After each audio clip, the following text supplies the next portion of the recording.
बहुत समय पहले की बात है। एक बड़े ही धर्मप्रिय और न्यायप्रिय राजा का राज्य था। उस राज्य में धर्म का बड़ा आदर था।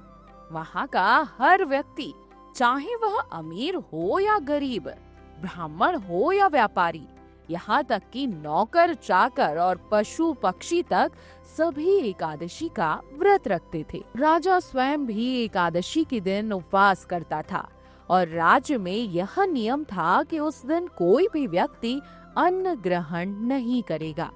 सभी लोग श्रद्धा से फलाहार करते, भक्ति भाव से भगवान विष्णु की आराधना करते और उपवास के पुण्य का लाभ प्राप्त करते। एक दिन किसी दूसरे राज्य से व्यक्ति राजा की दरबार में आया। वह साधारण वेशभूषा में था, परंतु मेहनती और ईमानदार प्रतीत होता था। उसने राजा से निवेदन किया, महाराज, कृपा करके मुझे अपनी सेवा में रख लीजिए। मैं तन मन से आपकी हमेशा सेवा करना चाहता हूँ। राजा ने मुस्कुराते हुए कहा, ठीक है, तुम्हें नौकरी पर रख लिया जाएगा, लेकिन एक शर्त है। हमारे राज्य में हर एकादशी को कोई भी व्यक्ति अन्न नहीं खाता। उस दिन केवल फलाहार किया जाता है। यदि तुम यह नियम मान सको तो तुम्हें काम पर मैं रख सकता हूँ। राजा की बात सुनकर वह व्यक्ति बोला, जैसा आप उचित समझे महाराज, मैं आपकी सारी बात मान लूंगा। राजा ने उसे अपनी नौकरी पर रख लिया। कुछ दिनों बाद एकादशी का दिन आया। राज्य भर में उस दिन उपवास का माहौल था। हर और भक्ति के गीत गाए जा रहे थे। मंदिरों में आरती हो रही थी और लोग भगवान विष्णु की पूजा में लीन थे। राजा ने सभी सेवकों को फलाहार के लिए बुलाया। सबने प्रसन्नता पूर्वक फल लिया, लेकिन नया सेवक बहुत परेशान दिखाई दिया। जब उसे फल और दूध दिया गया तो उसने कहा, महाराज, इससे मेरा पेट नहीं भरेगा। मैं पूरे दिन काम करता हूँ, फलाहार से मेरा गुजारा नहीं होगा। मुझे अन्न दे दीजिए। राजा ने कहा, तुमने तो शर्त मान ली थी कि एकादशी को अन्न नहीं खाओगे। अब क्यों अपने वचन से तुम मुकर रहे हो? लेकिन वह व्यक्ति किसी भी तरह से अन्न छोड़ने को तैयार नहीं था। अंततः राजा ने सोचा, ठीक है, यह बेचारा भूखा न रहे, और उसे थोड़ी दाल और चावल साथ ही आटा दे दिया। वह व्यक्ति भी खुशी खुशी नदी किनारे चला गया। वहां स्नान किया, स्वच्छ होकर भगवान को स्मरण किया और फिर भोजन बनाने लगा।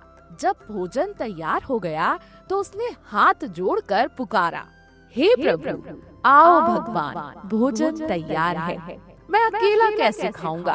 कृपया आप पधार जाइए ताकि हम साथ में खाना खा सकें। वह अत्यंत सच्चे मन से भगवान को बुलाने लगा।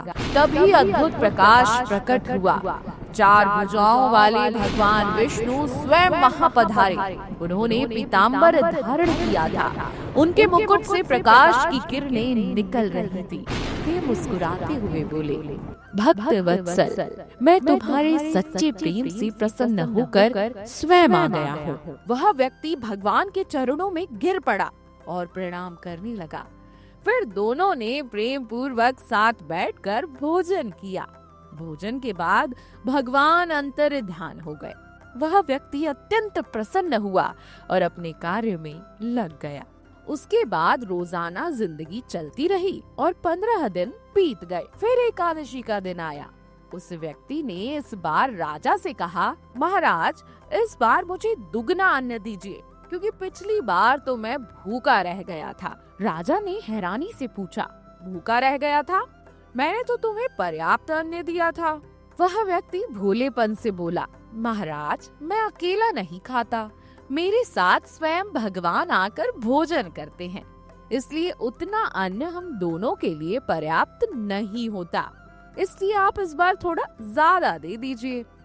यह सुनकर राजा को अत्यंत आश्चर्य हुआ। उसने सोचा, मैं इतने वर्षों से व्रत उपवास कर रहा हूँ, पूजा करता हूँ, पर भगवान ने मुझे तो कभी दर्शन नहीं दिए, और इस साधारण सेवक को भगवान दर्शन दे रहे हैं।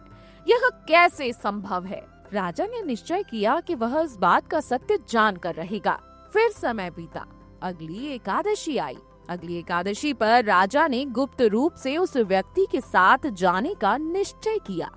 जब सेवक नदी किनारे पहुंचा तो भोजन तैयार करने लगा और राजा पास के पेड़ के पीछे छिपकर सब देखने लगे। सेवक ने सच्चे मन से भोजन बनाया, आसन बिछाया और श्रद्धा पूर्वक पुकारने लगा, आओ भगवान, आओ प्रभु, भोजन तैयार है। वह पूरे प्रेम और आस्था से पुकारता रहा, परंतु भगवान नहीं आए। शाम तक उसने अनेक बार पुकारा, पर कोई उत्तर नहीं मिला। राजा मन ही मन सोचने लगे, देखा, यह सब धोखा है। भगवान किसी के लिए नहीं आते। लेकिन सेवक की श्रद्धा अटल थी। वह बोला, हे प्रभु, यदि आज आप नहीं आए तो मैं अपने प्राण त्याग दूंगा। आपको न देखकर अब यह जीवन व्यर्थ है। यह कहकर वह व्यक्ति नदी की ओर बढ़ा और छलांग लगाने ही वाला था कि तभी आकाश में दिव्य प्रकाश छा गया। सहसा भगवान विष्णु साक्षात प्रकट हो गए। उन्होंने अपने 4 भुजाओं वाले स्वरूप से उस भक्त को रोक लिया और स्नेह पूर्वक कहा, वत्स, मैं तुम्हारे प्रेम और सच्चे विश्वास से प्रसन्न होकर आया हूँ। तुम्हारी भक्ति ने मुझे बाध्य कर दिया। भगवान ने उसके साथ भोजन किया। भोजन के पश्चात उन्होंने कहा, अब मेरे धाम चलो, तुम्हारा इस संसार का कार्य पूर्ण हो चुका है। भगवान ने अपने दिव्य विमान में उसे बिठाया और अपने धाम बैकुंठ ले गए। यह दृश्य देखकर राजा की आंखें खुल गईं। राजा ने सोचा कि सच्चा व्रत केवल अन्न न खाने का नाम नहीं है, बल्कि मन की पवित्रता और सच्ची भक्ति का नाम है। राजा ने समझ लिया कि जब तक मन शुद्ध ना हो और भगवान के प्रति सच्चा प्रेम ना हो, तब तक उपवास और पूजा का कोई वास्तविक लाभ नहीं होता। राजा ने उस दिन से संकल्प लिया कि वे केवल रीति रिवाजों से नहीं, बल्कि सच्चे मन से व्रत करेंगे। उन्होंने पूरे मन से भक्ति की और अंततः स्वर्ग लोक को प्राप्त हुए। देवउठनी एकादशी हमें यही सिखाती है कि व्रत का वास्तविक अर्थ केवल भोजन न करना नहीं, बल्कि भक्ति, श्रद्धा और आत्म संयम है।